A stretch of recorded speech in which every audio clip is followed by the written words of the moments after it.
일본 정부가 수출 규제 조치 이후 34일 만에 반도체 핵심 소재 한 건의 한국 수출을 처음으로 허가했습니다. 우리 정부도 일본을 백색 국가에서 배제하려던 조치를 일단 미뤘습니다. 충북의 한 중학교 여교사가 남학생 제자와 부적절한 관계를 맺은 사실이 드러났습니다. 학교가 여교사에 대해 수사를 의뢰했지만 경찰이 처벌하지 않기로 해 논란이 일고 있습니다. 누구를 믿고 학교를 보내겠어요? 법무부 장관에 내정된 것으로 알려진 조국 서울대 교수가 수강 신청 마감일인 어제까지 2학기 강의 계획서를 제출하지 않았습니다. 서울대 온라인 커뮤니티에서 진행 중인 부끄러운 동문상 투표에선 조 교수가 1위에 올라 있습니다.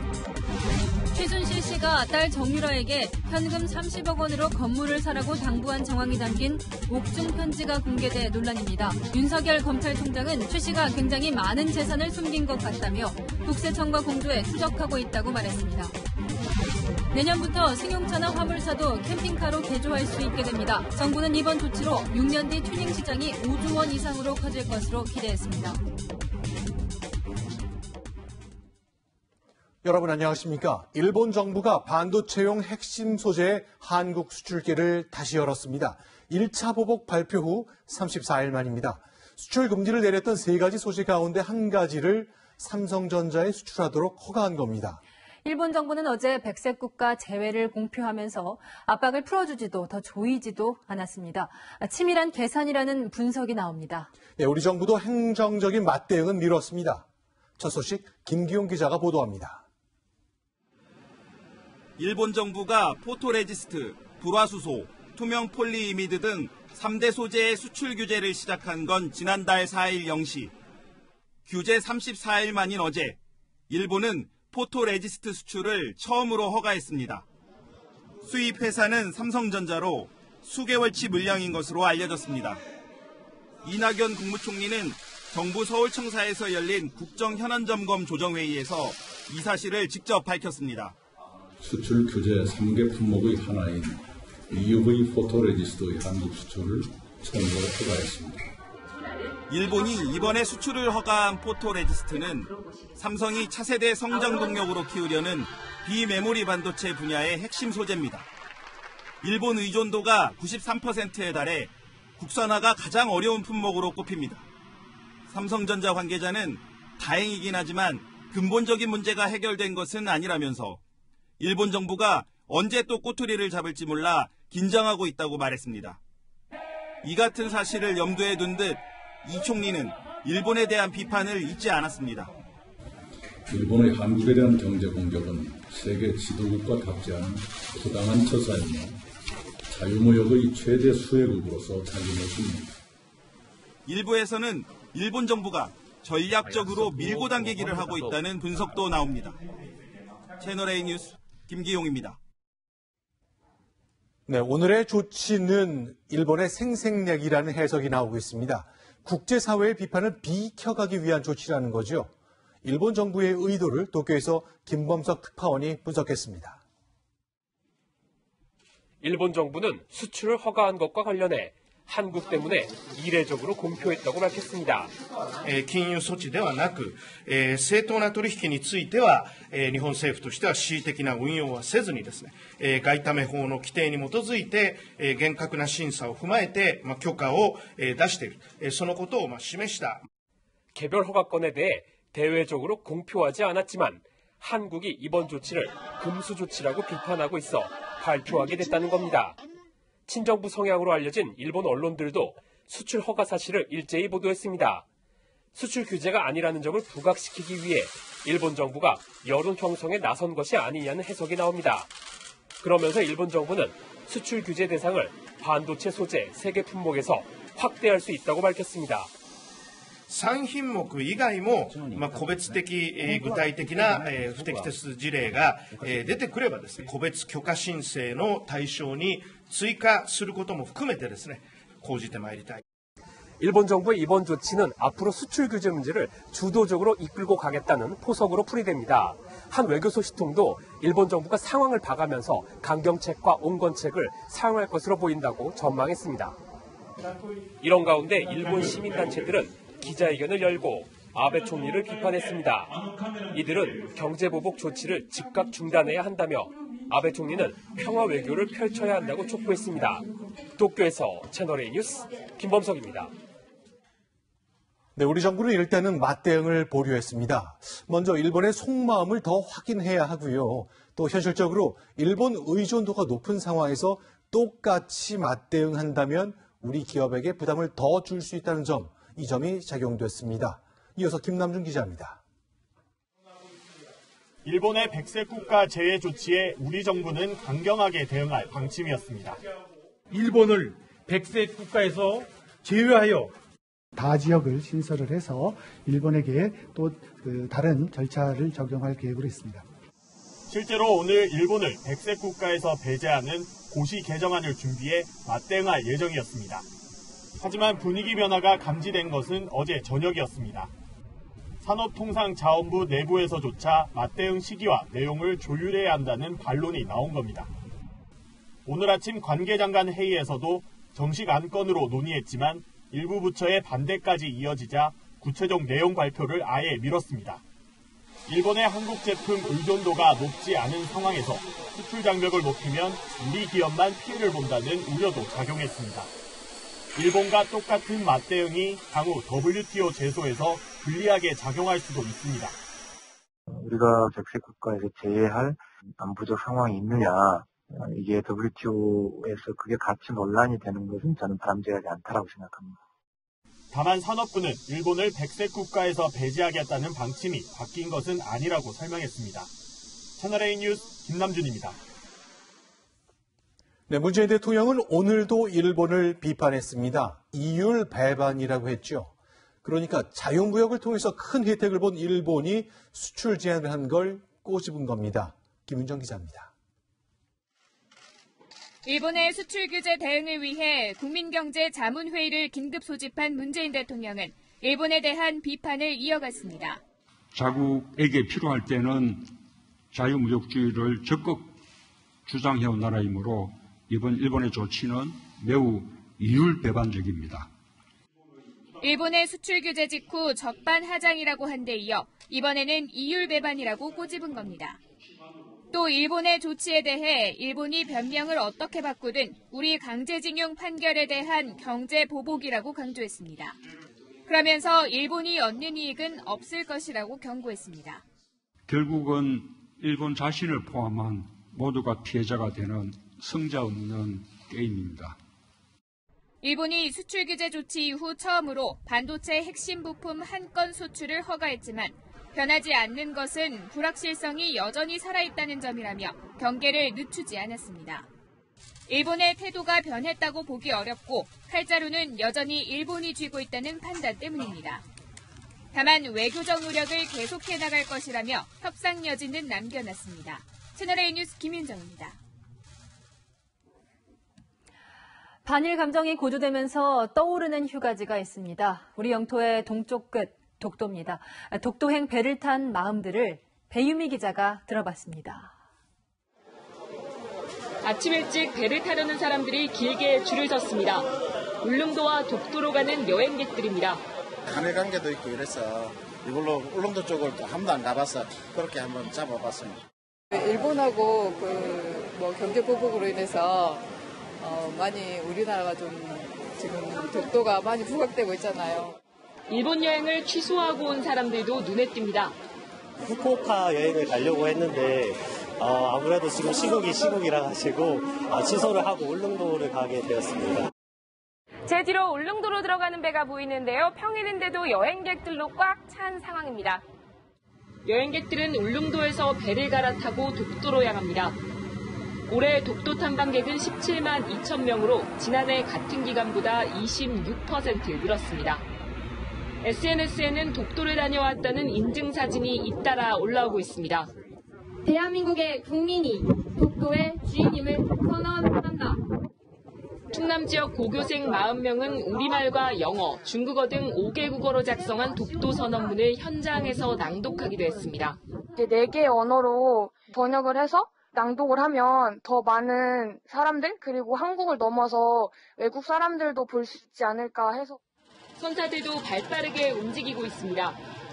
일본 여행을 취소하고 온 여행객들에게 배값을 깎아주고 울릉도 배표를 구입하면 독도 여행을 무료로 제공하는 곳도 등장했습니다. 채널A 뉴스 배유미입니다. 정치권에서는 애국가를 부르지 말자는 주장이 나왔습니다. 역시 친일 논란 때문입니다. 강지혜 기자입니다.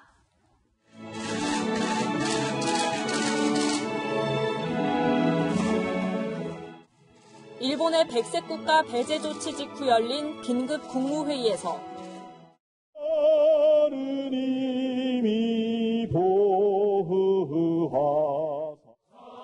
더불어민주당의 대일 규탄대회에서도 울려 퍼진 애국가. 애국가를 작곡한 안익태는 1965년 문화훈장 대통령상을 받았지만 2009년 친일 임명사전에 올랐습니다. 더불어민주당 안민석 의원은 안익태의 애국가를 계속 불러야 하느냐는 주제로 긴급 공청회를 열었습니다. 경제전쟁이기도 하지만 더불어서 이번 기회에 친일 잔재를 청산하는 최적기라고 생각을 합니다. 안익태의 친일 행적을 감안하면 애국가를 불러선 안 된다는 주장이 이어졌습니다. 애국가는 우리나라 사랑의 마음을 일깨우는 노래로서는 이미 그 위상을 상실했습니다. 어려서 우리 다 모르고 이렇게 배우고 커왔습니다. 근데 이거 잘못된 것을 확인하고 깨달았을 때 그것을 버리는 것. 하지만 자유한국당은 안익태의 애국가를 법적 국가로 명시하는 법안을 발의했습니다. 지금의 애국가는 관행적으로 불려왔을 뿐 법적 근거가 없기 때문입니다. 법률 규정이 없어서 홀대당하는 것과 같다는 생각에서 대한민국 국가는 애국가임을 분명히 명시하는 법을 발의한 것입니다. 일본 경제보복으로 다시 쟁점이 되고 있는 친일 공방이 애국가로 옮겨붙고 있습니다. 채널A 뉴스 강지입니다. 네, 서울대에선 조국 전 민정수석을 두고 논쟁이 뜨겁죠. 서울대 재학생들이 부끄러운 서울대 선배를 뽑는 투표가 있는데 조 전 수석이 1위에 올라 있습니다. 이게 의미를 둘 만한 조사가 절대 아닙니다. 다만 얄궂게도 조국 전 수석 자신이 박근혜 정부를 비판하기 위해서 바로 이 조사 결과를 공개적으로 인용한 적이 있었습니다. 성혜란 기자입니다. 개각을 하루 앞둔 오늘 조국 전 대통령 민정수석의 교수직 복직을 두고 서울대에는 2개의 대자보가 나란히 걸렸습니다. 보수 성향의 서울대 학생 모임인 서울대 트루스포럼이 정치를 하라며 조 전 수석을 비판하자 절차적 문제가 없다고 반박하는 익명의 대자보가 붙으며 학내 논쟁이 가열됐습니다. 온라인 커뮤니티에서 어제부터 한 달간 진행되는 부끄러운 동문상 투표에선 조 전 수석이 90%에 가까운 표를 받았습니다. 2년 전 문재인 당시 대통령 후보의 북콘서트에서 부끄러운 동문을 언급했던 조 전 수석이 올해 1위를 달리고 있는 겁니다. 진진태 의원이 저희 학교 학생들이 뽑은 최악의 동문 3위에 오르신 분입니다. 1위는 우병우, 2위는 조윤선, 3위는 김진태입니다. 조 전 수석은 수강 신청 마감일인 어제까지 2학기 강의 개설 계획도 내지 않았습니다. 정정 기간에 한 차례 더 개설 신청을 할 수 있지만 법무부 장관으로 임명되면 다시 휴직을 하려는 의도라는 해석이 많습니다. 하나 걸쳐놓고 있다가 무슨 일이 생겼다 했을 때 다시 돌아갈 장소를 남겨주는 거는 보여줘야 할 모습은 아니라고 보거든요. 본인이 비판하셨던 폴리테스토의 행동을 하고 있으신 거 아닌가, 그런 자세에서 이런 부정적인 여론이 나오지 않았나 싶은데요. 대통령 민정수석에서 물러난 날부터 한 달 안에 복직을 신청해야 교수직을 잃지 않습니다.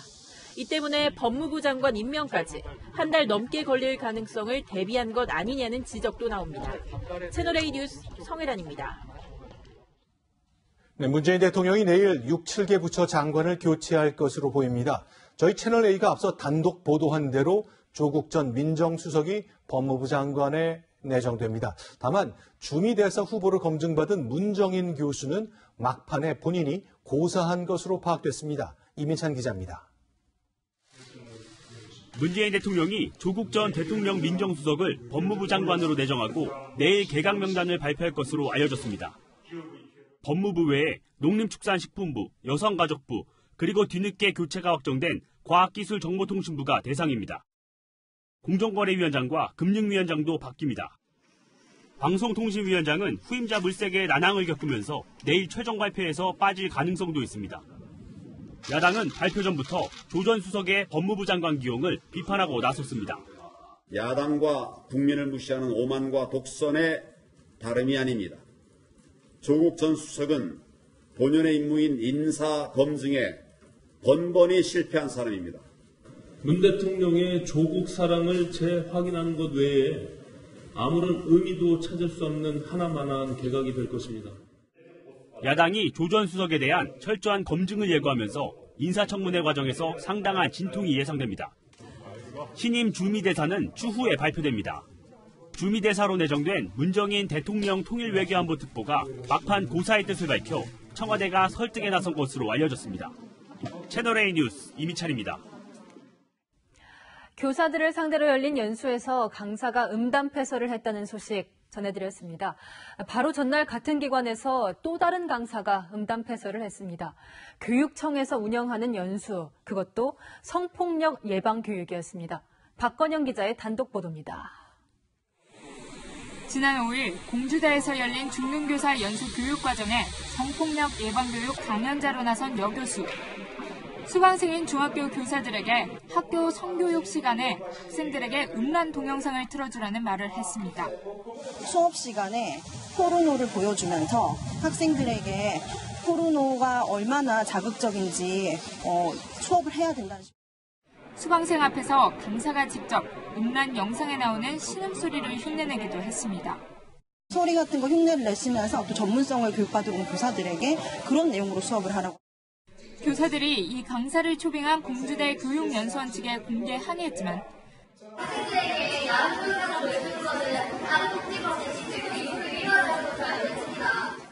공주대 측은 강사 섭외 과정에 문제는 없었다는 반응입니다.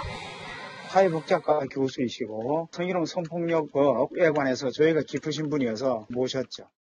상식을 벗어난 막말 강의가 이틀 연속 계속되자 교사들이 집단 반발하고 있지만 교육부와 교육청은 자기 책임이 아니라고 말합니다. 교육청에서 운영하는 연수고요. 위탁을 공주대로 한 연수라고 보시면 됩니다. 연수원 대장이고 우리는 잘 되고 있는지 모니터링 수련을 하는 거죠. 국가 예산이 들어간 교사 연수 제도의 관리책에 허점이 드러났다는 지적이 나옵니다. 채널A 뉴스 박건영입니다. 중학교 여교사가 남학생 제자와 성관계를 가진 사실이 드러났습니다. 학교가 수사를 의뢰했는데 경찰은 처벌하지 않기로 해 논란입니다. 이다혜 기자의 보도 먼저 보시고 이 문제 분석해 보겠습니다. 충북 지역에 근무하는 미혼의 중학교 여교사가 남학생 제자와 성관계를 한 사실이 드러난 건 지난달. 학교는 조사에 착수해 경찰에 수사를 의뢰했습니다. 하지만 경찰은 여교사를 처벌하지 않기로 했습니다. 두 사람이 합의하에 관계를 가졌다고 진술한 데다 남학생이 만 13세를 넘겼기 때문입니다. 현행법상 만 13세 미만 청소년과 성관계를 가질 경우에만 동의 여부와 관계없이 강간과 강제추행 혐의로 처벌할 수 있습니다. 성적 자기 교정과 있었는지, 사양이 있었는지, 행위에 이르게 된 계획이 충분히 검토 후에 무혐의를 내렸습니다. 시민들의 반응은 대체로 부정적입니다. 학생이랑 사적으로 이제 만나서 이제 그런 관계를 맺었다는 건데 법적으로도 받아야 되고 학교도 저는 관두셔야 된다고 봅니다. 법적으로는 뭐 문제가 되지 않는다 하지만 도덕적으로 좀 문제가 되지 않을까요? 누구를 믿고 학교를 보내겠어요? 현재 여교사는 학교 측의 분리 조치에 따라 출근하지 않고 있습니다. 충북교육청은 징계위원회를 열어 여교사가 품위유지 의무를 위반했는지 논의하고 징계 수위를 결정할 계획입니다. 채널A 뉴스 이다혜입니다. 네, 관련된 내용 정책사회부 이상현 기자와 얘기 나눠보겠습니다. 네, 오늘 하루 종일 이 사건 정말 큰 논란이 됐죠? 네, 여교사와 남학생 사이의 성관계만으로도 큰 논란이 되는 사안인데요. 경찰이 처벌을 하지 않기로 하면서 그 결정을 놓고 이견이 분분합니다. 일각에서는 교사가 남자였다면 이런 결정이 나오겠느냐는 비판도 나오고 있습니다. 하지만 앞으로 설명을 들으신다면 교사의 성별이 바뀐다 해도 경찰의 판단은 달라지지 않을 것으로 예상이 됩니다. 네, 특히 반응을 보면 미성년자 자녀를 가진 분들이 좀 격한 반응을 보이신 것 같은데 특히 나이 기준이 헷갈려요. 짚어주시죠. 네, 미성년자와 성관계를 맺는다고 모두 처벌되는 것은 아닙니다. 네. 1차적인 판단 기준은 나이인데요. 미성년자의 나이가 만 13살 이상이고 강압이 없었다면 죄가 되지 않습니다. 청소년의 성적 자기결정권을 인정해주는 건데요. 이번 사건 당사자도 만 13살이 넘었기 때문에 처벌 대상이 아닙니다.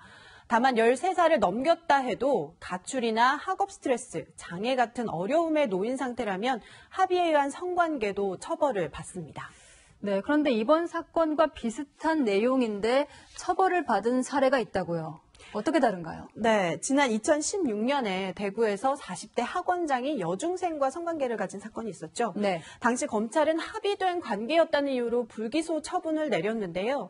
피해자 학부모가 학원장을 처벌해달라고 강하게 반발했고 결국 검찰 재수사를 거쳐서 1심 재판에서 유죄 선고가 내려졌습니다. 재판부가 당시 아이가 판단력이 미약했다고 봤기 때문인데요. 전문가 얘기 한번 들어보시죠. 불안한 심리 상태에 있는 것을 이용해 자연스럽게 성적 대화를 유도하고 이를 이용하여 성관계를 이런 경우에는 아동복지법에 적용된다고. 네, 지난 2015년에는 30대 여성 학원 강사가 중학생 제자와 성관계를 가졌다가 유죄 판결을 받은 일도 있었는데요. 네. 당시 재판에서 제자가 합의된 성관계기는 했지만 수치심을 느꼈다고 진술하면서 아동학대죄가 적용됐습니다. 방금 말씀하신 이 사례들은 아동 관련 법은 적용이 됐지만 어쨌든 성 관련 법은 적용을 못한 거잖아요. 이 성 관련 법에 좀 나이 기준을 높일 수는 없습니까? 네, 그 유무죄 기준이 되는 나이를 현행 13살에서 16살로 높이자는 그런 주장도 나오는데요. 네. 과잉 처벌이 우려된다는 탓에 실제로 추진되지는 않고 있습니다. 이번 충북 사건은 법논리와 국민 감정 사이에 괴리가 크다는 걸 보여주고 있어서 우리 사회에 또 다른 숙제를 던져주고 있습니다. 네, 여기까지 듣겠습니다. 정책사회부 이상현 기자였습니다. 다음 소식입니다. 술에 취한 채 배를 몰던 선장이 해양경찰에 적발됐습니다. 그런데 이 선장, 음주 단속을 피하기 위해 선내에 숨어 있었습니다. 배영진 기자입니다. 해양경찰이 운항 중인 선박에 올라 선장을 상대로 음주 측정을 합니다. 보세요. 혈중 알코올 농도는 0.056 나왔습니다. 술에 취해 운항을 한 선장은 60살 허모 씨. 해경이 출동했을 때 허 씨는 선내에 숨어 있었고 조타실에 혼자 있던 갑판장은 자신이 선장이라고 주장했습니다. 하지만 해경은 선박 등록 서류를 검토해 허 씨가 선장인 사실을 확인했습니다. 단속이 되면은 해기사 면허 자격 행정 처분이 따르기 때문에 그게 두려움을 느끼고 타인을 시켜서 대리 음주 측정한 것으로 확인이 되었습니다. 회사 안전법에 따라 혈중 알코올 농도가 0.03% 이상이면 면허가 취소될 뿐만 아니라 허 씨의 배처럼 5톤 이상일 경우 3년 이하의 징역이나 3천만 원 이하의 벌금도 부과됩니다. 바다에서는 국제규칙이나 항법관계나 항해법표나 많은 것들을 인식을 하고 판단을 해야 되는데 그런 정보 처리가 정확하게 안 되는 거죠. 장마와 태풍 등 기상 조건에 영향을 많이 받는 바다에선 술을 마시고 운항하는 것은 자칫 큰 사고로 이어질 수 있습니다. 실제로 지난 2월 러시아 화물선이 부산 광안대교를 충돌했던 사고 역시 선장의 음주 운항이 원인으로 지목됐습니다. 해경은 연말까지 매달 한 차례씩 전국 바다에서 음주 운항 일제 단속을 벌일 방침입니다. 채널A 뉴스 배영진입니다. 우울증을 앓던 70대 노인이 요양병원에서 투신해 숨졌습니다. 간병인이 24시간 상주한다는 광고를 믿고 어머니를 맡긴 유족들, 분통을 터뜨렸습니다. 박선영 기자의 단독 보도입니다. 보건소 직원들이 이른 아침부터 병원에 들어섭니다. 지난달 29일 이 병원 옥상에서 74살 할머니가 떨어져 숨지자 진상조사에 나선 겁니다. 일단 의무교육 제가 간호인력지 확보해보려고 그래요. 간병인이 24시간 상주한다는 광고를 믿고 어머니를 맡겼던 유가족. 어머니가 우울증 증세까지 보이자 사고 나흘 전 병원에 각별한 주의까지 부탁했습니다. 하지만 퇴원을 하루 앞두고 믿기지 않는 소식을 들은 겁니다. 새벽 1시쯤에 나오셔가지고 그렇게 7층까지 혼자 올라가시고 그리고 2시간 동안 또 배회를 하신 것 같아요. 병원 측은 환자가 병실에 나선 지 4시간 뒤에야 사고 사실을 파악했습니다. 병원 측은 간호용역업체 탓을 합니다. 용역을 줬거든요. 그분들 노동법상에 저녁 9시부터 새벽 6시까지 휴게시간으로 정해져 있대요. 보건소 조사 일정이 잡히자 유족 측에게 돈 얘기를 꺼내기도 했습니다. 9시 정도쯤 할 것 같습니다. 9시 무렵 정도쯤에 좀 번거롭지만 전화 드려서 치료하는 걸로 그렇게 하고 나머지 배상이라든지. 보건소에 민원 취하라는 말씀 혹시 왜 하신 거예요? 생각하시는 그런 거죠. 보건당국은 요양병원에서 입수한 진료 기록 등을 검토해 병원이 의료법을 어겼는지 확인할 계획입니다. 채널A 뉴스 박선영입니다.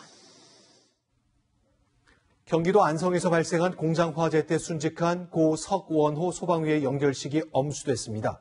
석 소방의 아버지는 먼저 떠나간 아들의 영정 앞에서 말을 잃었습니다. 신선미 기자입니다. 동료들 사이로 고 석원호 소방위의 운구 행렬이 들어섭니다. 참았던 울음이 터져나옵니다. 고희를 넘긴 석 소방위의 아버지는 황망함에 흐르는 눈물을 연신 닦아냅니다. 자신을 따라 공직 생활을 해온 자랑스러운 아들이었습니다. 현장에서도 밖에서도 그의 품성은 빛났습니다. 맡은 일이라면 언제나 그 이상의 책임을 다해내는 유능한 대원이었습니다. 믿기지 않는 듯 덤덤한 표정이던 석 소방위의 아들과 딸. 아빠와 함께 일했던 동료 소방관의 추모사가 이어지자 이내 고개를 떨굽니다. 너의 아버지는 대한민국의 사명감 넘치는 소방관이자 너의 남매의 자랑스러운 아버지였음을 영원히 기억해 주었으면 좋겠구나. 오늘 영결식은 유족과 동료 소방관 등 1,300명이 참석한 가운데 경기도청장으로 엄수됐습니다. 1계급 특진과 함께 옥조근정 훈장이 추서된 석 소방위는 국립대전현충원에 안치됐습니다. 가장 먼저 안성공장 화재 현장에 도착해 2차 폭발로 순직한 석원호 소방위. 새하얀 국화꽃에 둘러싸여 동료 소방관들의 마지막 경례를 받았습니다. 채널A 뉴스 신선미입니다. 네, 펌뷸런스, 불을 끄는 소방 펌프차와 구급차인 앰뷸런스를 합한 말인데요. 이 차 덕분에 길거리에서 심장박동이 멎은 남성이 목숨을 구했습니다. 정현우 기자입니다. 길을 걷던 남성이 갑자기 쓰러집니다. 한 여성이 달려와 심폐소생술을 해보지만 의식을 찾지 못합니다. 화재를 진압하고 복귀하던 소방 펌프차 소방관이 이 현장을 목격하고 급히 뛰어옵니다. 소방차에 실려있던 심장 제세동기로 전기 충격을 여러 차례 준 끝에 남성은 겨우 의식을 회복했습니다. 소방 펌프차의 구급차 기능을 갖춘 이른바 펌뷸런스 차가 소중한 생명을 구해낸 겁니다. 심장마비 환자를 살린 펌뷸런스 차인데요. 겉으로 보기엔 평범한 소방차 같지만 안쪽엔 이렇게 제세동기를 비롯한 구급 장비가 실려 있습니다. 서울소방본부는 2015년부터 긴급 구조 현장에 소방차와 구급차를 함께 출동시키고 있는데 구급차가 없을 때는 응급구조사 자격을 갖춘 소방관들이 펌뷸런스를 타고 출동합니다. 구급 수요가 굉장히 많기 때문에 관내 구급차가 빈 경우가 많아요. 심정력 같은 응급한 상황은 초를 다투기 때문에 펌뷸런스가 가동되는 것입니다. 현재 서울 시내에 배치된 펌뷸런스는 모두 117대. 펌뷸런스가 출동해 살려낸 심정지 응급 환자만 올해 12명에 이릅니다. 1분 1초가 소중한 응급 구조 현장. 한 명이라도 더 살리기 위해 소방 장비도 진화하고 있습니다. 채널A 뉴스 정현우입니다. 네, 축구스타 호날두의 노쇼 경기를 주관한 스포츠 기획사가 경찰의 압수수색을 받았습니다.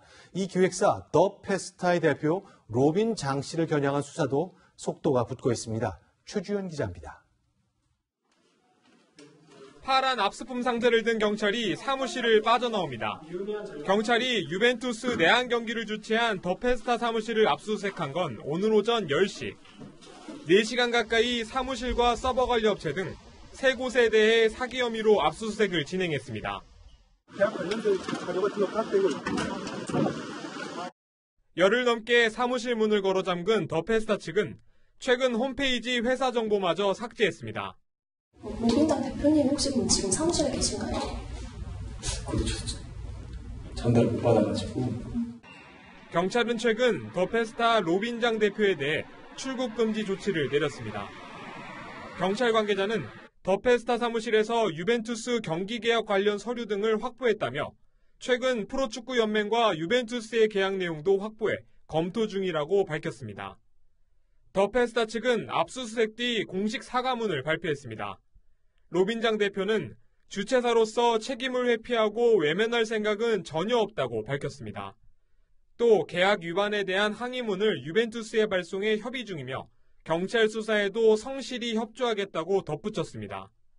경찰은 압수물 분석을 마치는 대로 장 대표를 불러 조사할 방침입니다. 채널A 뉴스 최주현입니다. 가을의 시작 입추인데도 삐 울리는 폭염경보 받으셨죠? 이런 날 그늘없는 비행기 활주로는 얼마나 더울까요? 안보겸 기자가 찜통 속 작업 현장을 함께했습니다.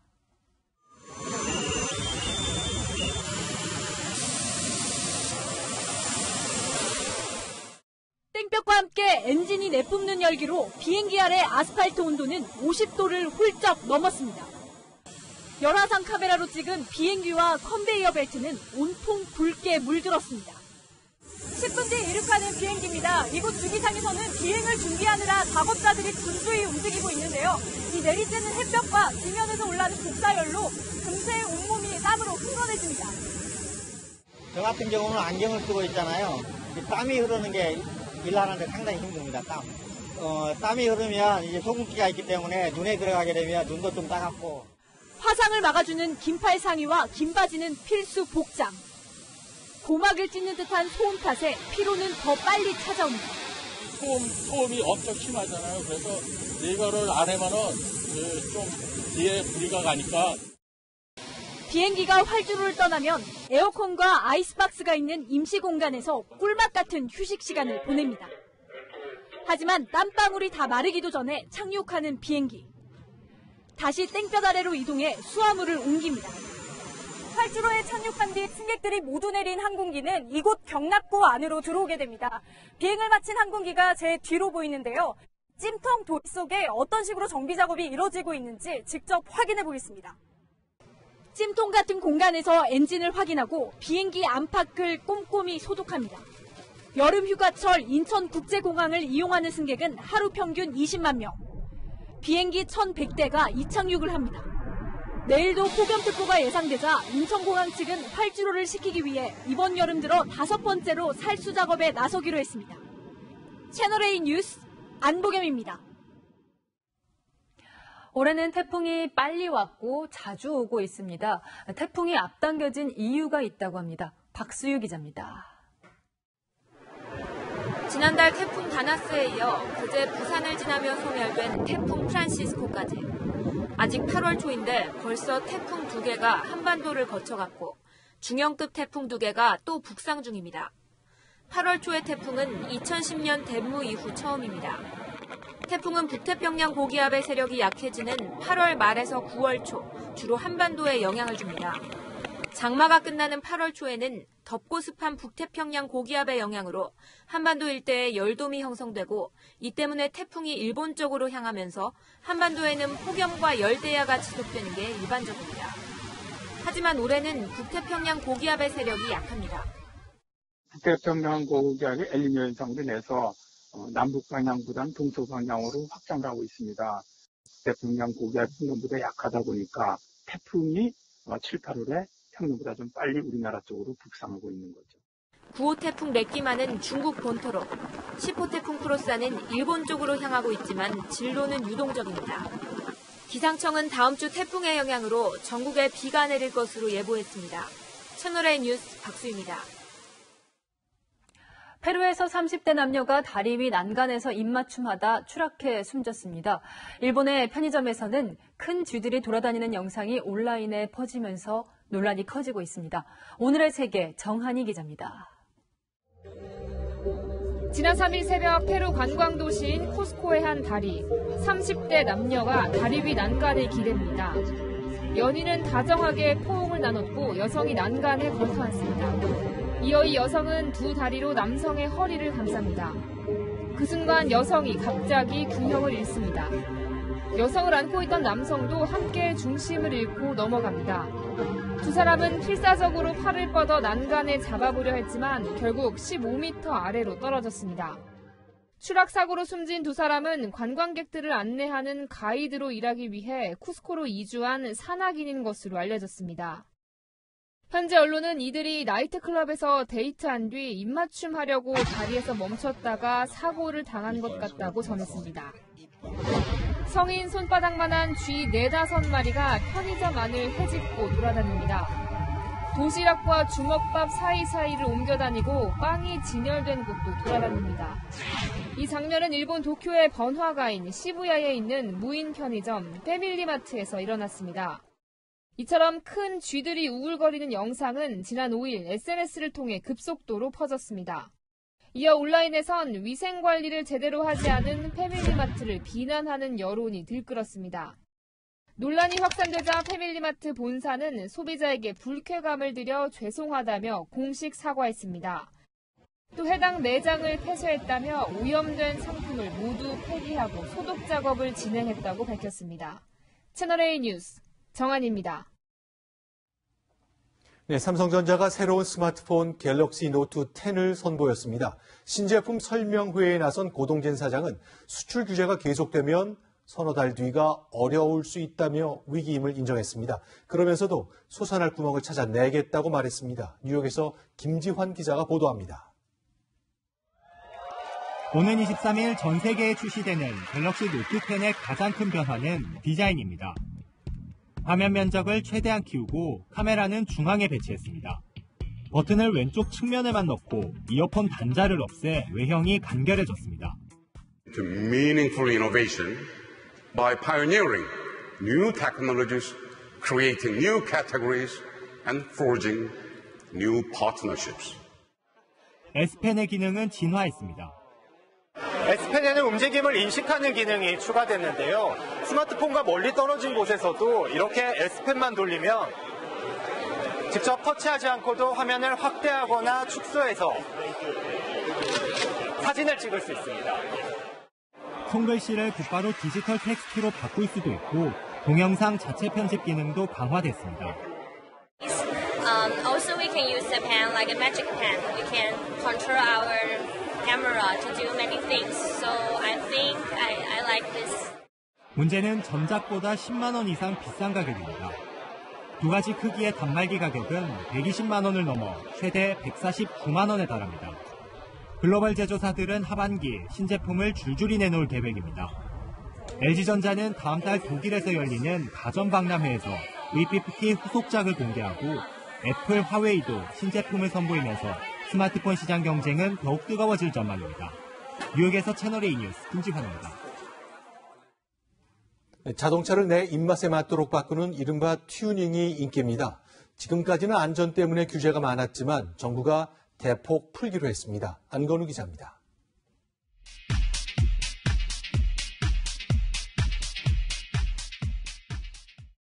언뜻 보기엔 평범한 승합차가 캠핑카로 변신합니다.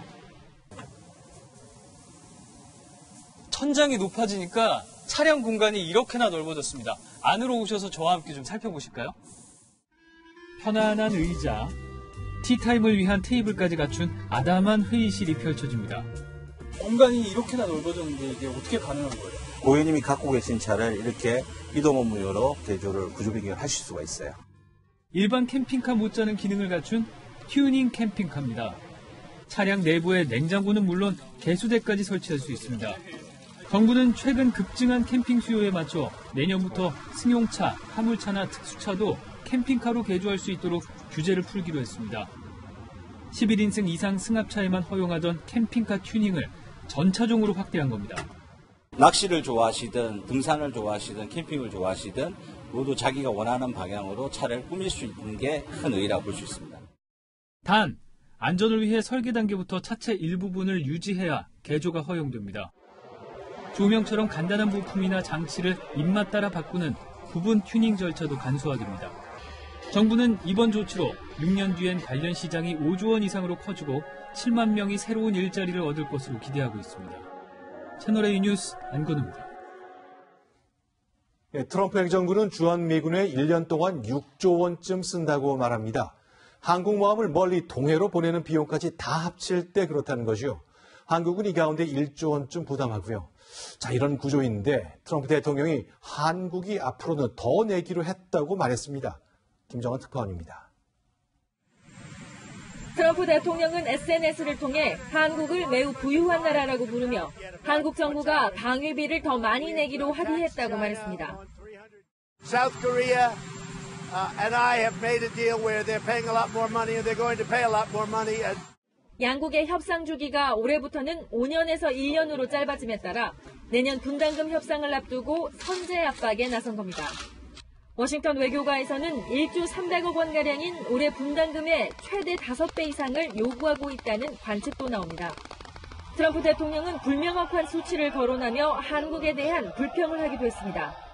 32,000 soldiers on South Korean soil, and we've been helping them for about 82 years, and we get nothing. 워싱턴 소식통은 근거 있는 수치라기보단 생각나는 대로 말하는 특유의 화법이라 말했습니다. 이번 트럼프 대통령의 발언은 최근 총기 참사에 집중된 국내 여론을 자신의 치적으로 내세운 방위비 분담금 인상 쪽으로 돌리려는 의도가 엿보인다는 지적입니다. 이 재선을 노리는 트럼프 대통령은 향후 그 압박 수위를 더욱 높여갈 것으로 보입니다. 워싱턴에서 채널A 뉴스 김정환입니다. 한미 동맹의 가치를 돈으로 따지는 트럼프 대통령은 어떻게든 더 받아내겠다는 의지가 강합니다. 오늘 한국에 온 미국의 신임 국방장관은 이런 메시지를 강조할 것으로 보입니다. 그렇다면 우리 정부는 어떤 전략을 갖고 있을까요? 이동훈 기자입니다. 마크 에스퍼 신임 미 국방장관이 조금 전 오산 기지를 통해 한국에 도착했습니다. 에스퍼 장관은 내일 정경도 국방부 장관과 회담을 하고 오후에는 문재인 대통령을 예방합니다. 트럼프 대통령이 요구하고 있는 방위비 분담금 인상과 호르무즈 파병, 한일 군사정보보호협정 연장 등 각종 안보 청구서를 내밀 것으로 보입니다. 일단 정부는 방위비 인상에 대해서는 선을 긋고 있습니다. 질문이 방위비 협상이 시작됐냐 하는 질문이라면은 개시되지 않았다고 말씀드리겠습니다. 아직 한미 모두 협상팀도 꾸려지지 않았다며 시작도 안 했고 급할 것도 없다는 겁니다.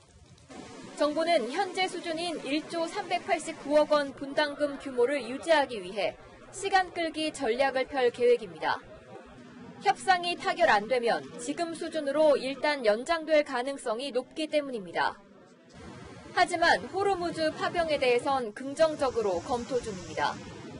군 관계자는 호르무즈 해협에 우리 선박이 연간 1,200척이 지나간다며 우리 선박의 안전을 위해 검토해 볼 수 있다고 말했습니다.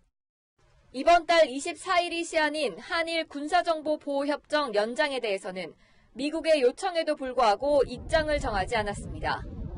일본의 태도를 봐가며 최종 입장을 결정할 예정입니다. 채널A 뉴스 이동훈입니다. 윤석열 검찰총장이 검찰 선배인 황교안 자유한국당 대표를 찾았습니다. 두 사람 윤 총장이 국정원 댓글 수사팀장일 때 황교안 당시 법무부 장관의 외압 의혹을 폭로했던 악연이 있죠. 오늘 만남은 어땠을까요? 강병규 기자입니다. 한국당 당 색깔인 빨간 넥타이를 맨 윤석열 검찰총장. 황교안 대표를 보자 깍듯하게 인사합니다. 황 대표가 자리를 안내하는 과정에서 손을 맞잡으려다마는 어색한 모습도 포착됐습니다. 앞도 한 번에 주저 안 하고 있어. 황 대표는 굳은 표정으로 검찰 인사에 대해 쓴소리를 했지만 윤 총장은 원론적 답변만 합니다.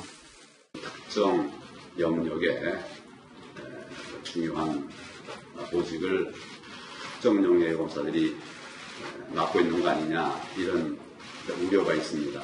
제 검찰의 다 선배신 우리 대표님께서 좋은 지적을 해주신 거에 대해서 깊이 감사드리고.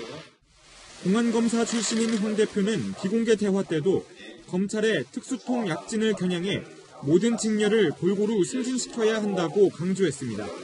면담에 배석한 당 관계자는 윤 총장이 대표님보다는 장관님이란 호칭이 익숙하다며 황 대표를 어려워하는 듯 했다고 분위기를 전했습니다. 나경원 한국당 원내대표와는 한국당이 고발한 사건의 수사 상황이 쟁점이었습니다. 저희가 검찰에 고발한 사건이라 이런 부분에 있어서 일부 그 결과에 대해서 조금 아쉬운 점이 있었다. 이런 유감을 뜻을. 야당 의원님들의 어떤 우려를 좀 불식시킬 수 있도록 저희가 법 집행을 하는 데 있어서 대단한 노력을 하도록 하겠습니다. 채널A 뉴스 강병규입니다. 양현석 전 YG 대표 프로듀서의 해외 원정 도박 의혹에 대해 경찰이 내사에 나섰습니다. 서울지방경찰청 지능범죄수사대는 양 전 대표의 해외 원정 도박 관련 첩보를 입수했다며 금융거래 기록 등을 분석해 범죄 혐의가 있는지 확인할 계획이라고 밝혔습니다. 곳곳에서 기습적인 소나기가 내렸습니다. 상층에 한기가 머무르고 하층으로는 덥고 습한 공기가 유입되면서 상하 온도차가 커지다 보니 국지적으로 강한 소나기 구름이 만들어진 건데요.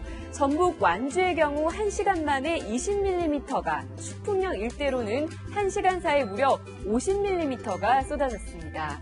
내일 오후에도 내륙 곳곳과 제주 산지에는 5에서 50mm의 요란한 소나기가 지나겠습니다. 폭염경보 속에 내일 서울의 최고기온은 35도로 오늘보다 높아지겠고요. 그 외 지역도 35도 안팎의 숨막히는 더위가 이어지겠습니다. 세력이 매우 강해진 태풍 레끼마는 이번 주말 중국 남부에 상륙한 뒤 산둥반도를 향할 것으로 보이는데요. 또 다른 태풍 크로사가 일본 쪽으로 향하고 있다 보니 이들 태풍이 한반도에 영향을 얼마나 줄지 정확한 진로는 아직 예측되지 않고 있습니다. 이번 폭염은 다음 주 월요일 전국에 비가 내리면서 잠시 주춤하겠습니다. 날씨였습니다. 네, 어제 문재인 대통령은 조선시대 도자기공 이야기를 꺼냈습니다. 우리 도자기 기술자의 빼어난 솜씨를 알아본 일본이 임진왜란 와중에도 도공들을 끌고 갔다는 말이었죠. 그런데요, 400년 전 도공들은 어떤 존재였습니까? 산농공상이 지배한 조선에서 있으되 없는 존재 아니었습니까? 좋습니다. 임진왜란 때는 안목이 없어서 못했다지만 이제라도 기술자를 제대로 존중하면 됩니다. 일본에게 일격을 당한 이번에도 못한다면 다음 세대 앞에 얼굴 들기 어렵습니다. 뉴스 마치겠습니다. 고맙습니다.